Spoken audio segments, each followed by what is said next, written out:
All right. So good evening. Thank you so much for joining us. I was actually just telling Dr. Melissa Nelson, our guest here tonight, that almost like every spring event is occurring tonight. So thank you for joining us on late notice. I know many more people will be tuning in when Miss Levick shares this in her parent guardian link next week. But thank you for taking the time and finding your way here to join us tonight.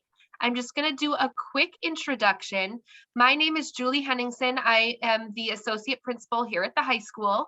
I have been kind of the facilitator, the host of these sessions. So just a little background. We have partnered with North Shore Center to provide a series of parent nights to our school community, as well as once per quarter, a colleague from North Shore Center, Jenny Strom, has been coming and speaking to our PE classes on various topics that have been identified through the students and a student survey. So this has been a great partnership this year. We have tonight another parent night coming up in May, as well as our fourth quarter student talk in PE class that'll be happening. So again, thank you for joining us tonight. We do have Dr. Melissa Nelson here with us, and just a quick background. So she is with North Shore Center. She has her PhD in counselor education and supervision. She received a Master's of Science in Educational Psychology, specifically community counseling, as well as a Bachelor of Science in Psychology. So she's a licensed professional counselor who works with children, adolescents, and adults, presenting with a wide array of concerns.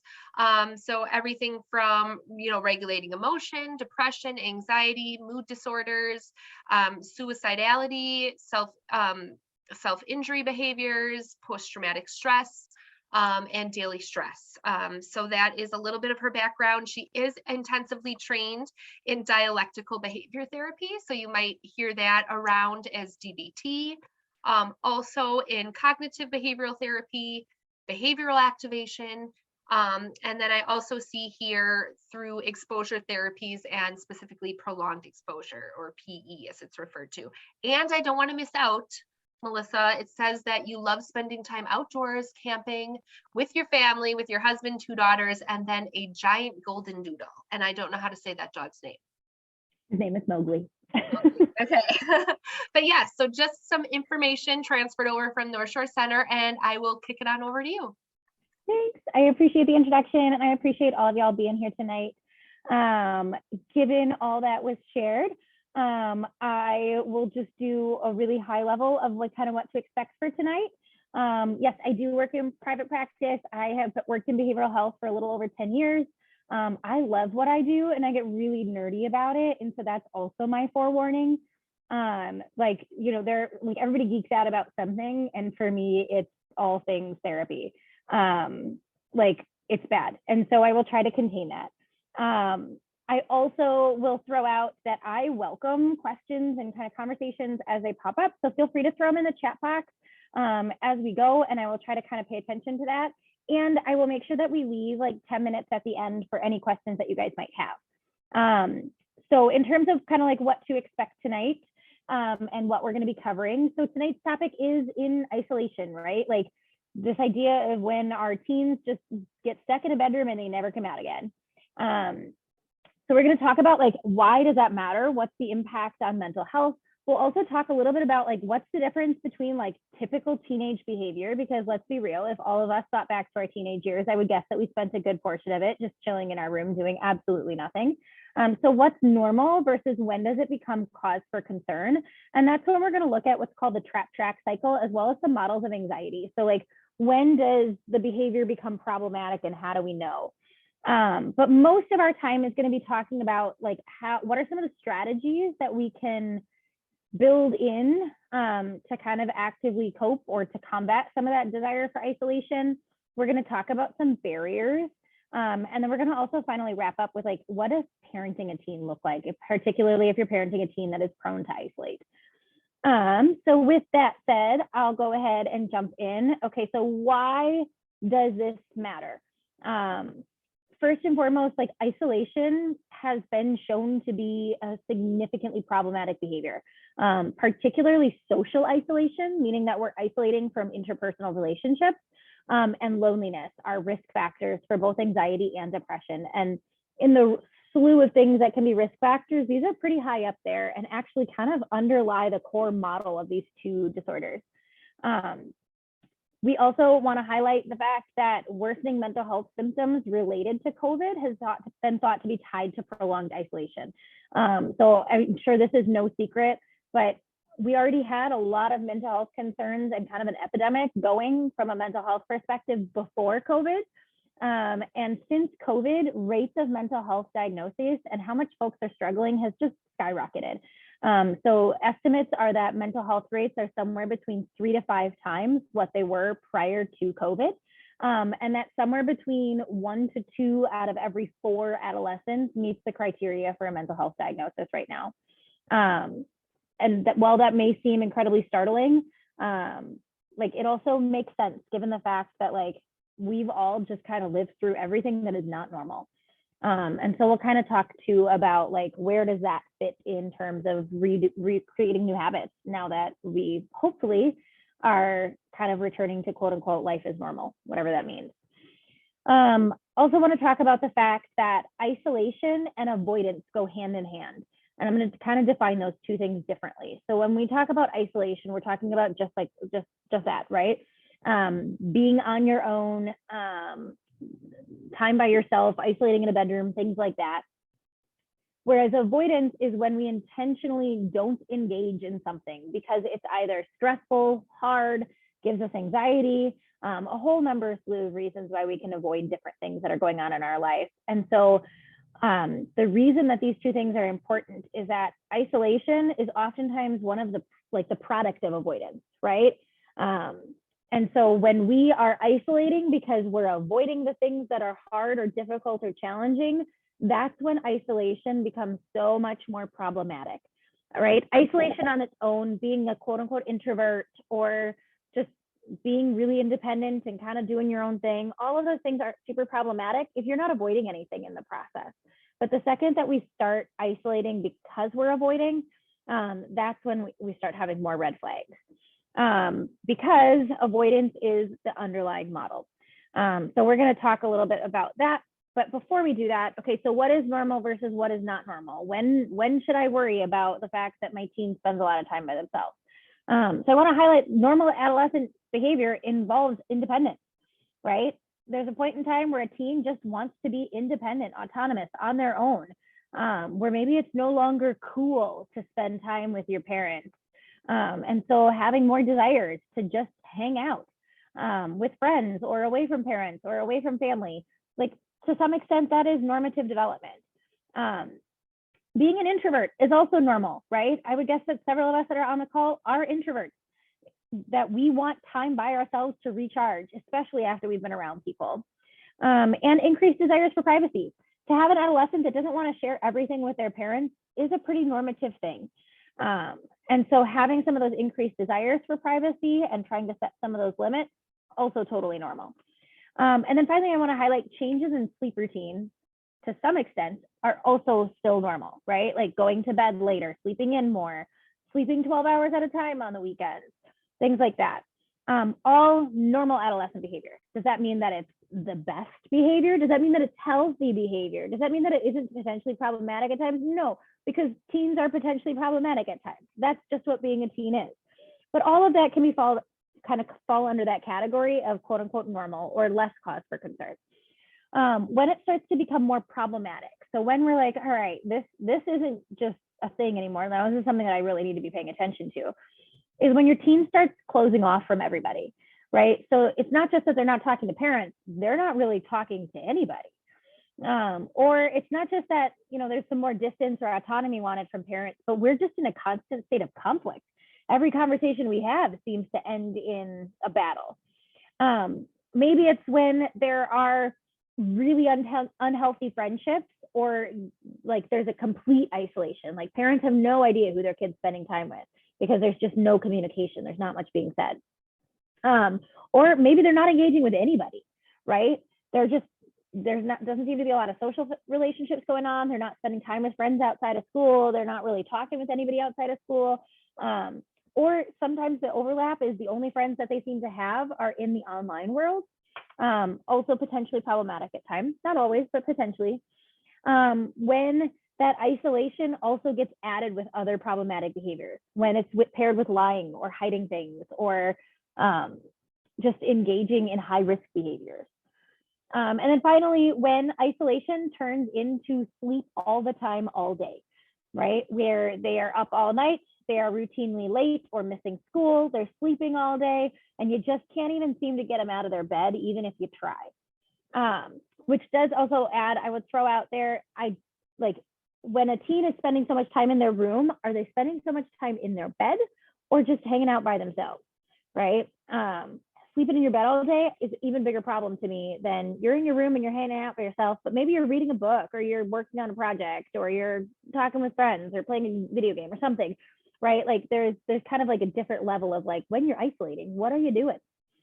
And so isolation can look super, super individualized, and this isn't a neat, clean, pretty, oh, this is the clear tipping point, right? Most of the time our teams seem to land right between, and so it's really hard for parents to know, like, do I say something? Do I not say something? Should I get them a therapist? Should I not? All this kind of stuff like that. And so hopefully the goal by the end of tonight is that you have some of those kind of questions answered about what should I do with this and why. Okay, so as a whole, to start to answer that question, I want you to think about isolation a little bit differently. And I want you to start to try to answer the question, what's the function of this? What purpose does isolation serve? Is isolation their Zen time, their me time? Is isolation functioning as avoidance and they're just not, like, the hard stuff is becoming too hard? Is isolation because they're too tired and too overwhelmed and too depressed to do something else, right? Like isolation can serve a whole multitude of purposes.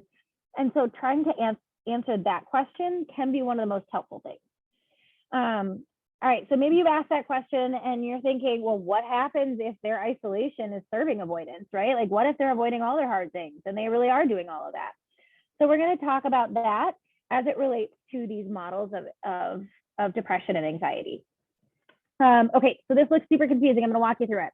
So the underlying model of depression is called trap track. The folks that created this model thought they were really creative because it's like, get out of the trap and get back on track so you never forget it.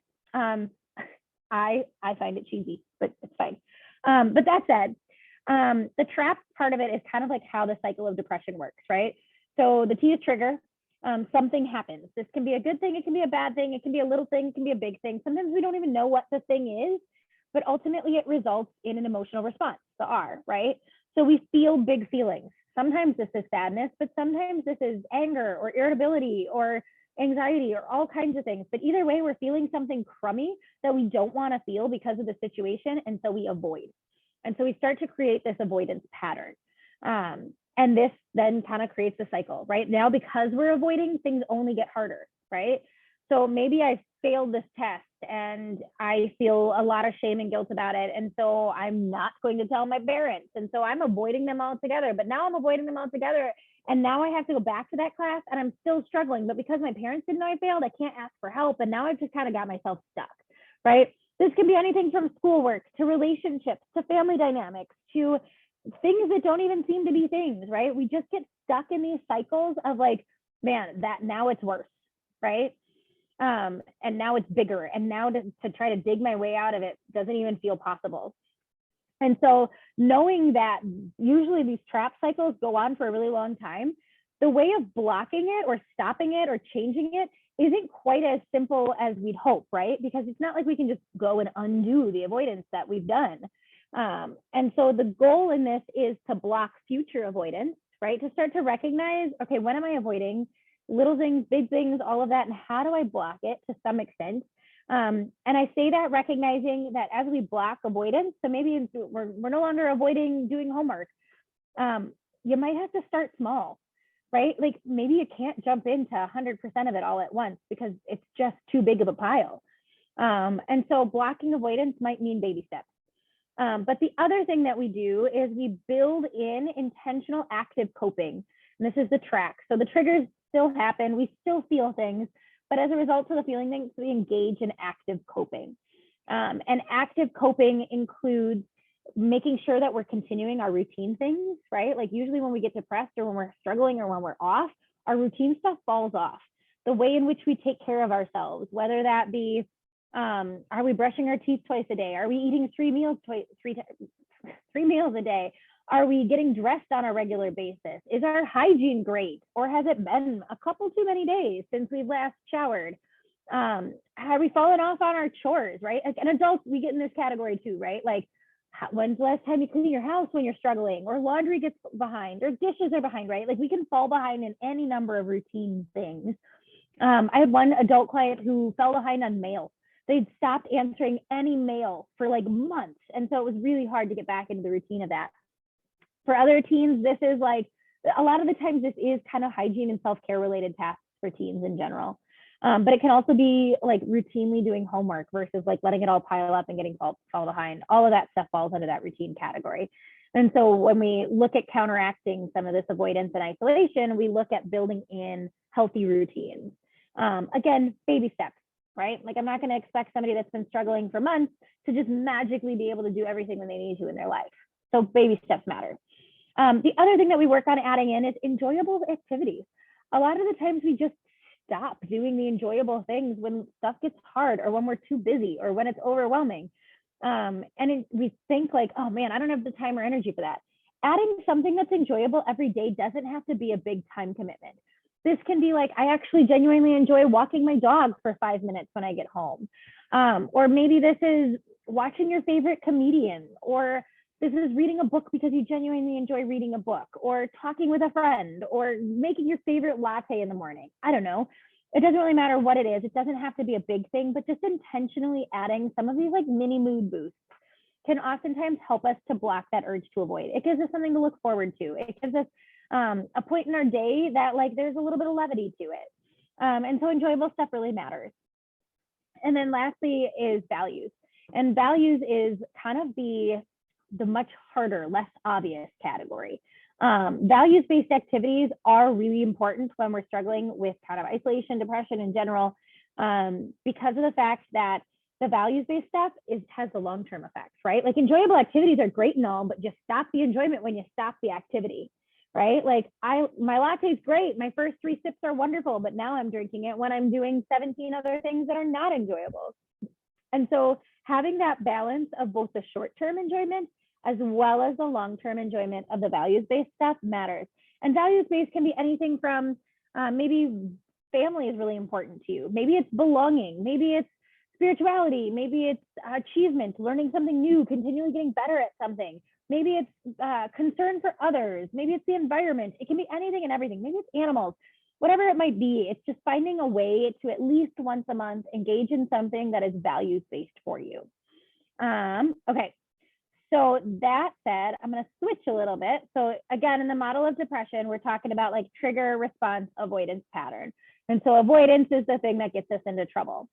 We're going to switch to the model of anxiety. And you'll see that avoidance pattern, oh, that was a nice voice crack, that avoidance pattern comes back in full force, right? So when we are highly anxious individuals, we still have a trigger, right? Like something sets us off. But when we're anxious, we tend to run down the rabbit hole of what if, right? Like, oh gosh, what if I make a fool of myself when I'm presenting to my class? What if I stutter? What if I say something wrong? What if I completely blank and I don't do anything? What if I fail, right? Like we have all of these what ifs that fill in the blanks. And because of these what ifs, we ultimately feel anxiety, right? Like anxiety is not a fun thing to feel. Usually it feels like it's going to last forever and it's scary and it's uncontrollable. And so because we feel anxious, we want to avoid at all costs. So we either avoid the situation or we avoid feeling anxious by doing crazy amounts of things to make us feel less anxious, right? Like asking tons of questions. Did I do that okay? Does it look okay? All that kind of stuff like that. Or maybe it's avoiding by checking constantly, right? Like maybe I'm terrified that I'm going to forget something, so I'm checking my bag 7 times. All these kinds of things that we avoid feeling anxious. The problem with that is the next time we experience the same trigger, we immediately our brains learn, well, that bad thing didn't happen only because I avoided, right? that should be the bad thing didn't happen instead of happy. But the bad thing didn't happen only because I avoided, right? Like nope, I definitely can't present in the class because I would have made a fool of myself had I done it last time. So I'm going to have to avoid it again. And so now it starts to spread, and it starts to spread like wildfire usually, where all of these irrational what ifs kind of convince ourselves that they're real. And we manage to convince ourselves that they're real because we avoided so much so that they didn't happen. So clearly it worked. Right? But that's not actually true. You probably could have given that presentation and it would have went just fine, but we avoided. So now the next presentation is even more terrifying because now I have to avoid, right? And so we get trapped in this cycle again, avoidance pattern. So the reason I wanted to kind of highlight these two, both the depression and the anxiety models, is as I said, isolation is oftentimes a function of avoidance. Not always. And we'll talk about some other things that get in the way.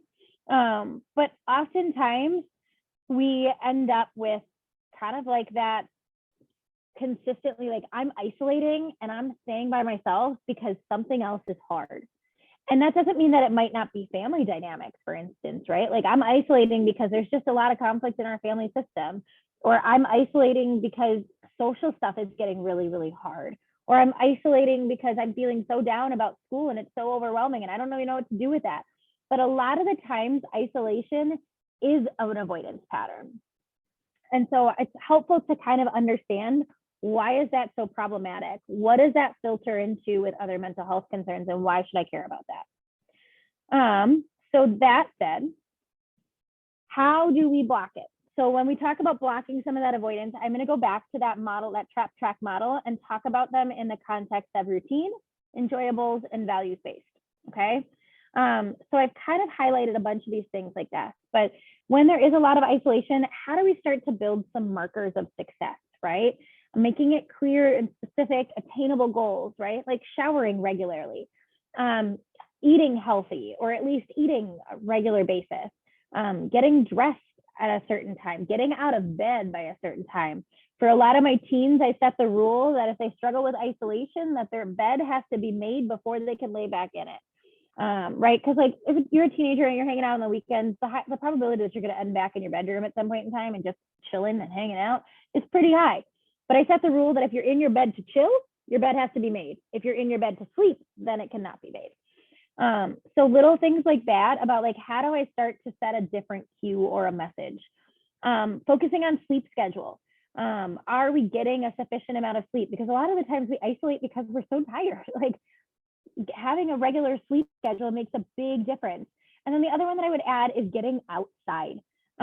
This is so helpful for all folks involved, even if it's just a 5-minute walk around your neighborhood. But a lot of the times getting outdoors or leaving your house, going to do something at least once every day goes a long ways. And this is particularly true in the summer months for teens. So the teens that are prone to isolate are also the ones that really enjoy summer because they think they get to do nothing all summer long, which is great and valid. And there has to be a balance to it. And so just kind of having that expectation of at least once we're going to leave the house in some way, shape, or form, whether it's to run errands or to go to the library or to just walk. All of these types of routine things can be helpful things.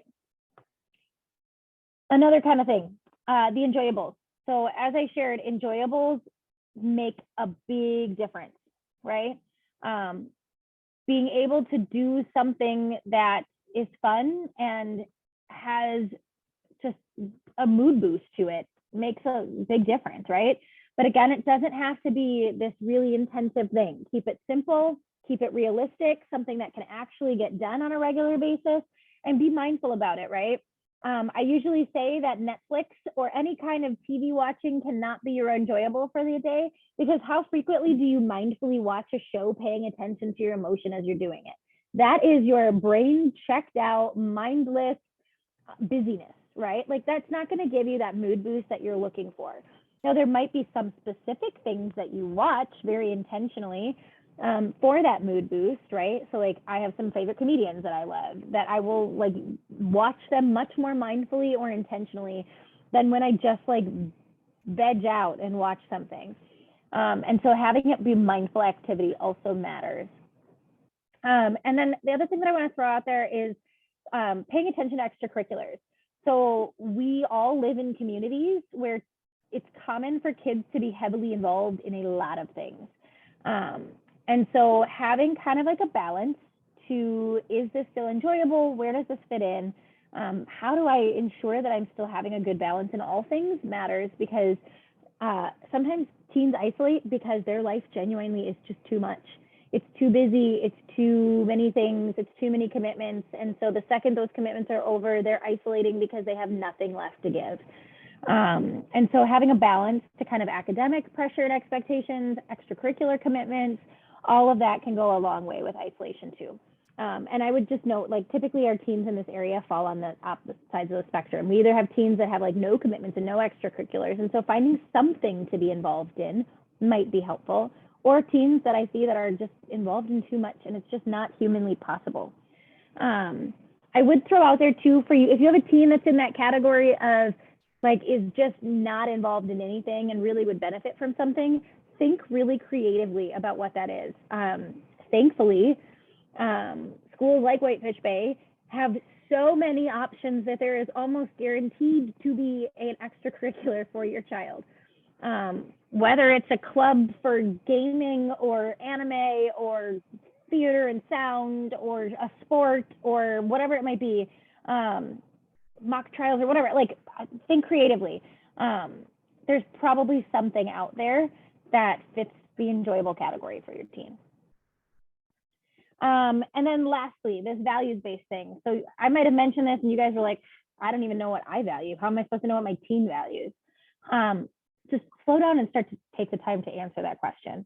A lot of the times we go about things without really knowing like what we actually value. Like we might be able to look back in our life and be like, oh, this experience was really fulfilling. But we don't actually take the time to say, why was that so fulfilling for me? Right? Like if I were to ask you all to think about like at least one point in your life that was incredibly fulfilling to you and you felt really accomplished and good, why? Was it because you achieved something? Was it because you felt really connected to people? Was it because you were really present with your family? Was it because it was something that mattered to you, right? Like thinking about what matters is a good first step, right? And then once we kind of answer that question about like, what does matter to me? What do I care about? Think really creatively about how do you engage with your values.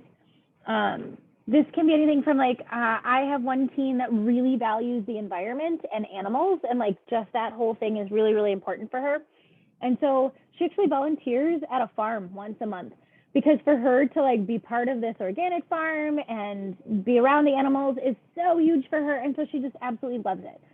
For other teens, this might be more of like a service thing, right? Like maybe they're involved in Friendship Circle or other things like that, right? But for other teens, so like one of my teens, independence and autonomy is actually a really high value for them.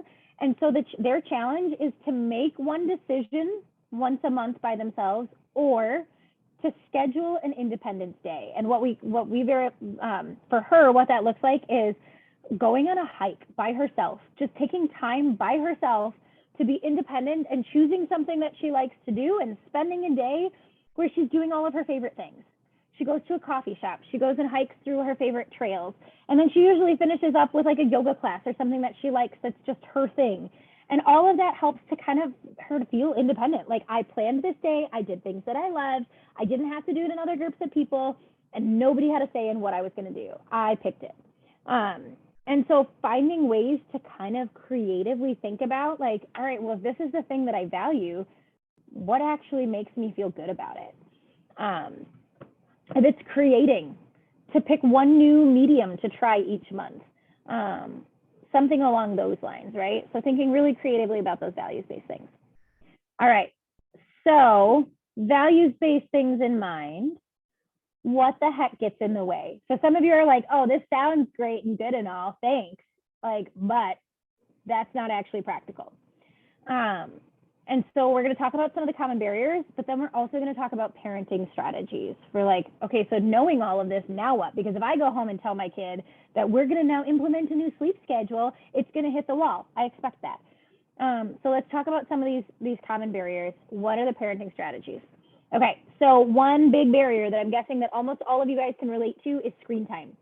Because when your teen is isolating, they're probably staring at their phone screen or a video game or a computer screen almost the entire time.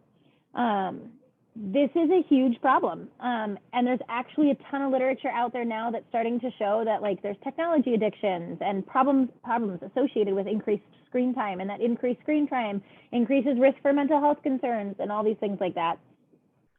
This could in itself be an entire talk. I actually think earlier this year it might have been an entire talk by itself. I was just gonna say, that is Jenny Strom, who comes and talks to our kids quarterly. That is going to be our fourth and final one that got rescheduled from March to May, surviving the screen detox, which I absolutely need for my kids. Yeah, So yes. Yeah, perfect. I'm so glad. So I'm not going to spend a ton of time talking about the screen stuff because this totally is one of those things where it's a complex issue to the extent to which they're actually looking at adding it as a disorder to the diagnostic manual, because we know that folks have actually the same criteria for technology addiction as any other substance use or gambling addiction. That same like need for more, feeling like you're, like all these kinds of like criteria. Okay, other things, social difficulties. If social stuff is hard for your teen, it makes sense that they would isolate, right? If they're being bullied at school, if they're struggling with social skills, or they don't have great social relationships, or maybe they've got a ton of social anxiety, all of those types of things make it that much more challenging to engage, right? And so knowing like if social stuff is hard, what do I need to do to get my kid help with that, right? Maybe it's getting them a therapist. Maybe it's joining some other kind of resources. Like there are some actual social skills groups in the area that focus on just feeling better socially. And so if it's looking into some of those options, maybe it's working with the school counselors to say, hey, my kid's struggling socially, now what, right? Like just getting a conversation started. That absolutely makes it kind of makes blocking that avoidance and trying to engage almost punishing in some ways, right? Because you're like, well, I'm trying, but it's not going well, so I'm just going to avoid because that's easier. And so making certain that like your teen's got the support to thrive socially matters too. Mental health might be the barrier, right? So we went through those models and maybe you're thinking like, oh my gosh, maybe my kid has depression. Maybe my kid's feeling really anxious and I just never paid attention to it. This totally factors into isolation, right? These two things are peas in a pod. And so mental health concerns do make isolation so much more challenging. Maybe it's just getting out of bed every day seems so overwhelming because I'm just that depressed and I'm that tired and I'm that worn out and I just have no motivation, right? If that's the case, then getting some help with depression might be a good example. Or if you're avoiding because everything that's outside of your room seems to make you feel anxious, then maybe getting help might be a helpful thing. And then the last one I would throw out here is family conflict. I throw this one out here because not a single family system is perfect. So that is my caveat. So this does not come from a place of judgment or shame or saying like yes or no. But if you notice that like, man, our family seems to get into a fight all the time, that doesn't have to be your family's norm, right? Like families are hard because getting two people to get along is hard enough. Getting a whole household to get along is a whole nother battle, especially when you add in siblings and sibling conflict and different personalities and how people handle emotions and stress and all this kind of stuff like that. Family life is hard. And so I just want to throw this one out there as well, that like a lot of the times our teams isolate when our family life isn't going well because it's easier. Right? I have a lot of teens on my caseload that are like, well, no, I isolate, not even because I really want to isolate, but because I know the second I leave my room, I'm going to get into it with somebody. And so it's just better for me to stay in my room all the time. Like that doesn't feel good for anybody involved, parents, kids, anybody. And so getting family support if you need them also goes a long way. All right. So then this is my favorite slide. So some of you guys, as I've been talking, might be like, yeah, and if I try to make any of these suggestions to my kids at all, this is the face I'm gonna get. I feel like this is so accurate. I watch this face at least like once a week in my family sessions, right? The second that parents start talking and the teens like, right? This might be your very real lived experience. And so then the question is, so then what, right? So if this is the face you're getting, these are the challenges you're facing, what the heck do I do with it? And And this is what we're going to answer. Okay, so just a couple like tips and tricks about just maybe things to think about in terms of how you engage with your kids. What do you do? What do you say? All that good stuff like that. So the first one is being open to talk about mental health without stigma or judgment. So as I noted, like 1 in 4 at least teens meets the criteria for a mental health condition right now. Knowing that, and that anxiety and depression and all of these things that our teens are facing are very, very real. Making certain that your teen finds you to be a safe space to talk to matters. So if you have your own stigmas towards mental health, if you're like, I just don't think this is a thing, my kid just needs to try harder, or my kid needs to do more, or they just need to get up, right? All of these types of things, if you find yourself kind of getting stuck in some of that stigma, some of the judgment around it, like I really encourage you to just do some research, find somebody to talk to about it. Having you be a safe place to kind of hear some of those concerns is kind of step number 1 in terms of making certain that your kid feels like, oh, maybe I can't even tell my parent why I'm hiding in my room all the time. So being open to have those conversations, genuinely asking, how are you doing? Like, how are things going? Like, what have you been feeling like lately? All of those types of questions. As it relates to routine, I really encourage you guys to work on a whole routine for the whole family. This shouldn't be like, oh, because Joe constantly isolates, now we all have to do this. But just things like, maybe it's just a single staple that you check in on your way out the door, right? Or maybe it's working on eating together at dinner at the same time every night. Or maybe it's consistently like saying goodnight to one another. Like, it doesn't have to be a big thing, but adding in some of these kinds of touch bases where the whole family is saying, all right, what does this look like? Maybe everybody's putting their phones in a specific spot for screen time, because adults too, like I'm guilty of like spending too much time on my phone at times, or vegging out like when I should be going to bed, and all of a sudden I'm like scrolling. I'm like, why am I doing this? I'm tired. So some of those types of things is working on them as family goals, make them feel less like you're the reason that we're doing this. Also, reward the small steps towards progress in a gentle way. A lot of the times my teens are like, I don't even want my parents to know that I'm doing better because they're going to make such a big deal out of it. Or vice versa. I have teens that are like, I'm struggling so much and it doesn't seem like it's ever enough for my parents. Figure out where you fall on that spectrum, because we all fall on one of those sides at some point in time.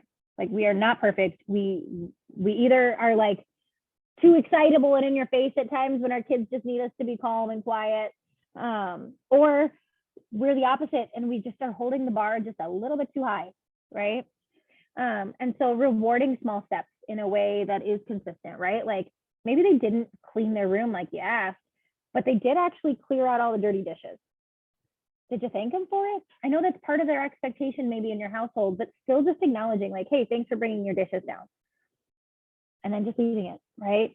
Just those subtle ways that we can acknowledge, I see you making steps. Like, I see this, and that's awesome. All of that's good.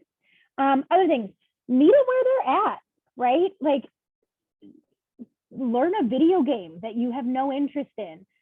Put your PJs on with them and just snuggle up to watch a movie. Learn about one of their interests. The number of times where I have to learn about Pokemon is very high. I don't have a high level of interest in Pokemon or anime, and I'm not gonna lie.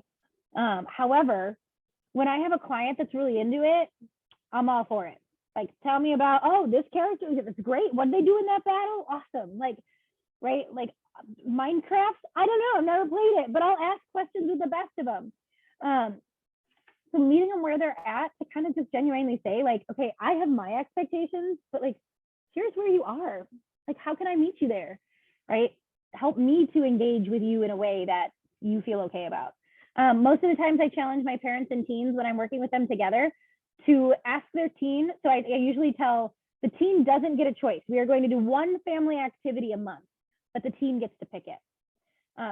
And so the parents pick the frequency, the teen picks the activity. And so sometimes my teens will pick, we're going to go to a movie theater because then I don't have to talk. Fine. Take that as a victory. That's time with your kids, right? Your teens aren't going to look back 10 years from now and be like, oh my gosh, we always went to the movie because I couldn't stand talking to my mom. They're probably going to look back at it and be like, man, I love those movie nights. Whatever happened to those? Right? So let your team pick the activity, and have it be willing to like take the balance in it, right? Be willing to engage without conversation. And that goes to kind of that idea, right? Like, so if you're the kind of person where you're like, my kid won't talk to me, so do something with them. Pick an activity that doesn't require any conversation. The movies are great for this. You don't have to talk to your parents to take them to a movie or a concert or a show or any other number of activities that doesn't require a ton of conversation. So if your teen is just not the person to want to talk, then don't make them. Just do or be, right? Also encourage and reinforce healthy socialization. When you have an isolator, somebody that is prone to isolating and staying by themselves, and they do have something that they express interest in, encourage it gently. Yeah, that sounds great, right? Or do you want them to come here? Do you want to go to their house? Like, what would be helpful? Do you guys want to go do something? I'll happily drive you, right? Just kind of some of those ways of like, how do I just encourage this without pressuring it? All of those things are healthy. Help your child to think creatively about what they're interested in, right? So maybe your teen is like, I'm not interested in anything. That all sounds awful. I had a teen lately that I challenged her to find a hobby. And she was like, I don't have hobbies. I don't do hobbies. Well, it turns out that she actually really liked cooking, but specifically making pasta. There is a hobby for almost anything out there, right? So thinking creatively about like, well, let's just try something. Man, you didn't really like that, but what about this? Well, that's fine. Let's try something else. Trying all of those things can be a really helpful strategy to just find something. Also, ask them for input on what's helpful or not helpful about the things you do, okay? So for instance, maybe they're like, it's not helpful when you constantly nag me, right? So then responding back, okay, and it's also not okay for me to just leave it be because this is something that needs to get done. So what's a more helpful way for me to remind you, check in? What does that look like, right? Talking collaboratively about like, okay, so if you don't want me to nag, what do you want? What would be helpful, right? And then also finally modeling healthy screen time.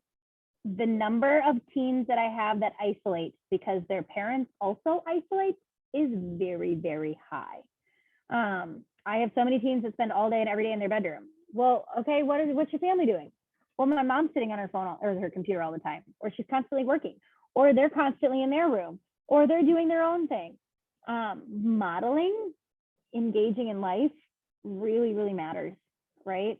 Because what else is your teen gonna do if everybody else in the house is isolating as well? And so modeling your own healthy habits and healthy screen time goes a really long way. Okay, so I think this is the last slide. Yep.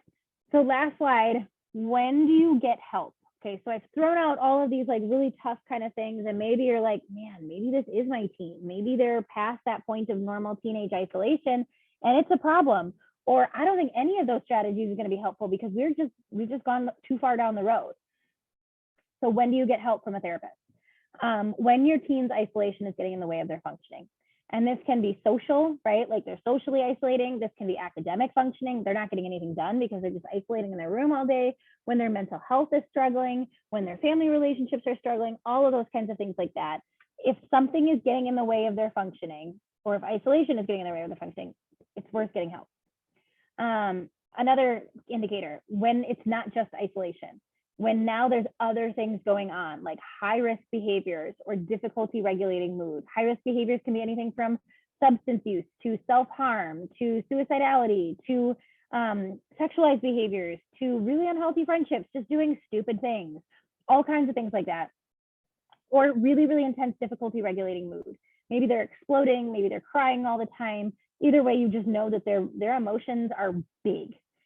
Also a good indicator to get help.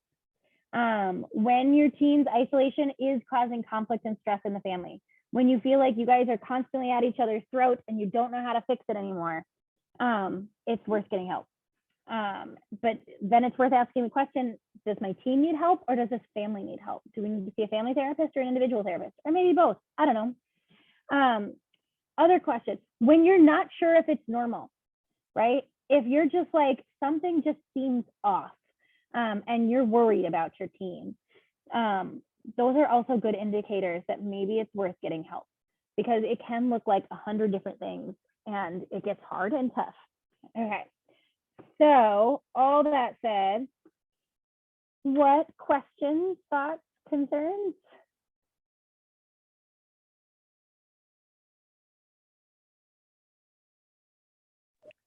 This was really great. Thank you so much, really. Yeah, absolutely.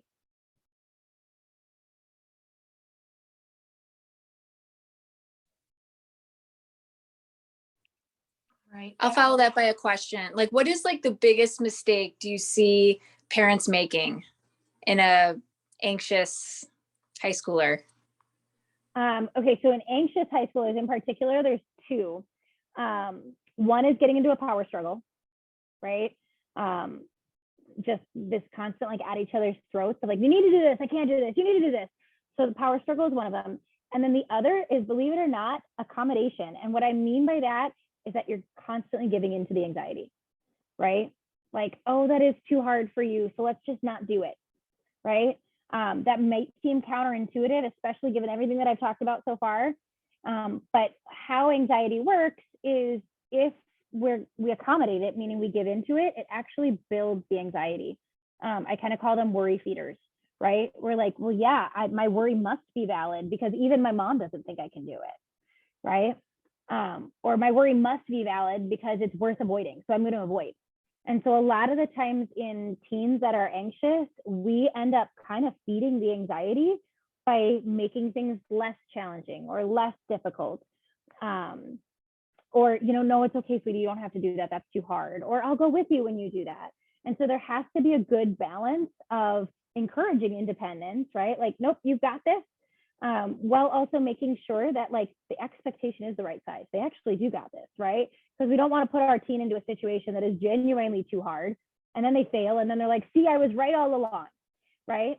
So balancing that, like, how do I challenge my teen in a situation that I genuinely do think that they've got and not accommodate it, not feed those worries, which might look like things like not constantly answering the reassurance seeking questions, right? Like, are you asking me that because you actually want to know, or are you asking me that because you're worried about it, right? Like, am I going to do okay? Does this look okay?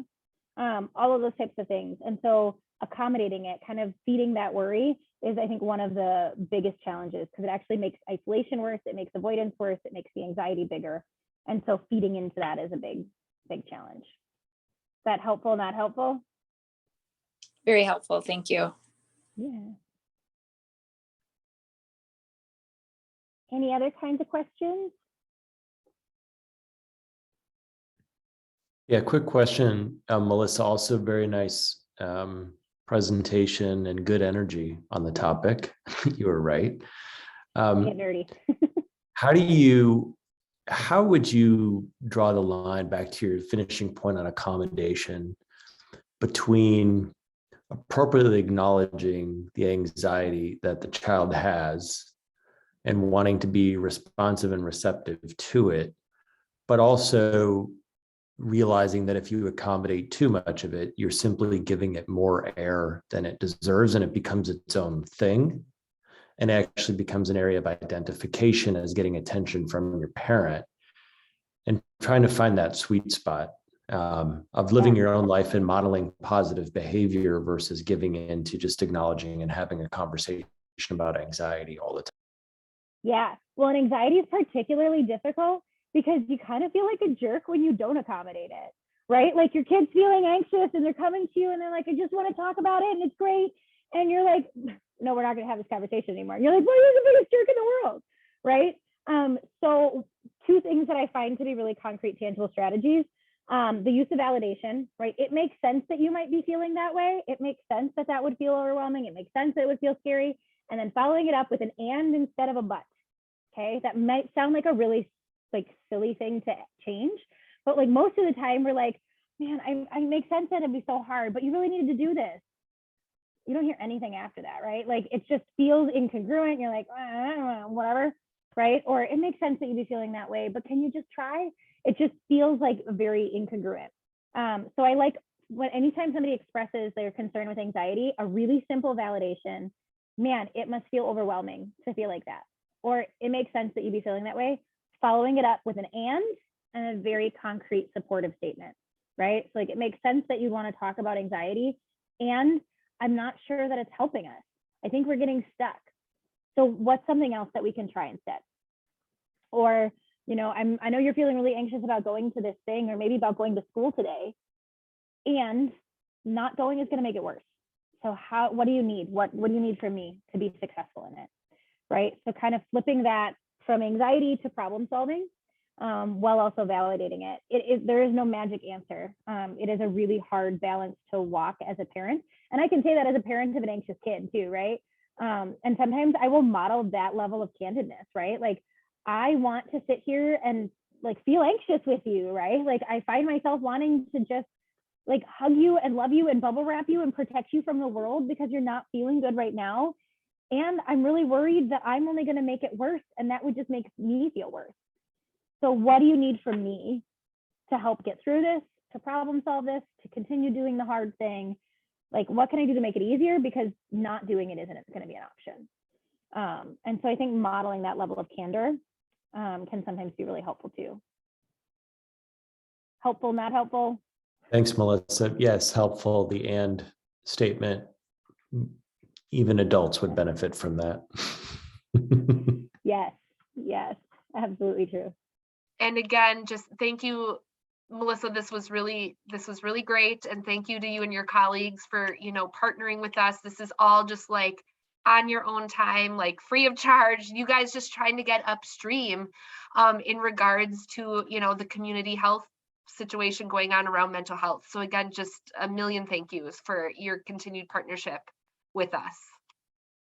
Absolutely. All right. Well, we'll leave it at that. Thank you again to everybody who attended. All right. And then stay tuned. In May, we have one more coming up, what I mentioned, the Surviving the Screen Detox. So, all right. Have a good night. Bye. Thanks. Bye. Bye, y'all.